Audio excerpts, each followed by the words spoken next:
শিলিগুড়িতে কর্তব্যরত এক ট্রাফিক কনস্টেবলকে বেল্ট দিয়ে বেধড়ক মার। জানা গিয়েছে শিলিগুড়ি জংশন এলাকায় রাতে মদ্যপ অবস্থায় বিশৃঙ্খলা করছিল 4 যুবক।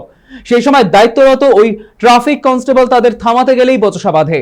এরপর ওই যুবকদের হামলার আঘাতে গুরুতর জখম হন পুলিশ কর্মী। পরে সিসিটিভি ফুটেজের ভিত্তিতে অভিযুক্ত 4 জনকে আটক করে পুলিশ। আপাতত ধৃতদের 14 দিনের জেল হেফাজতের নির্দেশ দিয়েছে আদালত। আমাদের সঙ্গে টেলিফোন লাইনে রয়েছে আমাদের প্রতিনিধি সানি রায়। সানি, এই যে পুলিশকে মারধরের ঘটনায় আর কি জানতে পারছো, কি আপডেট পাচ্ছ?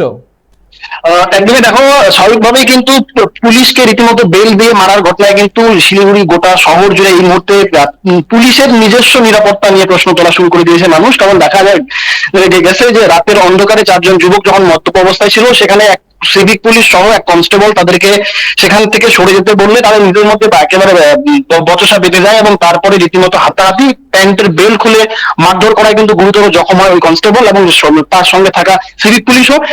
তার তড়িঘড়ি লোকাল থানাতে ফোন করা হলে তারপরে বাড়তি প্রশাসন সেখানে পৌঁছায় এবং তার আগে কিন্তু এই 4 জন রাতের বেলাতেই গাদা গাদায় সেখান থেকে পালিয়ে যায় এবং পরবর্তীতে সিসিটিভি ফুটেজ খতিয়ে দেখে তাদের চিহ্নিতকরণ করা হয়।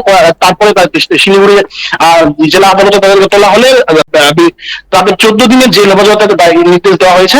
তবে এই যে শিলিগুড়িতে যে বারবারন্ত রাতের বেলাতে তুমি জানো, এর আগে কিন্তু হিট অ্যান্ড রানের মতো ঘটনা ঘটে গিয়েছে পরপর দুবার। তারপরে এইভাবে রাতের বেলাতে যে দুষ্কৃতীদের একটা তাণ্ডব বেড়ে চলেছে তা কিন্তু প্রকাশ্যে। ধন্যবাদ সানি। শিলিগুড়িতে কর্তব্যরত ট্রাফিক কনস্টেবলকে বেল্ট দিয়ে বেধড়ক মার। শিলিগুড়ি জংশন এলাকায় রাতে মদ্যপ অবস্থায় বিশৃঙ্খলা করছিল 4 যুবক এবং সেই যুবকদের বচসা থামাতে গিয়ে কিন্তু আক্রান্ত হতে হয় পুলিশ কনস্টেবলকে।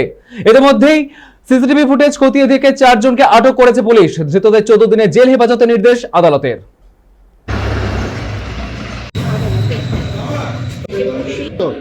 না, তুই নাম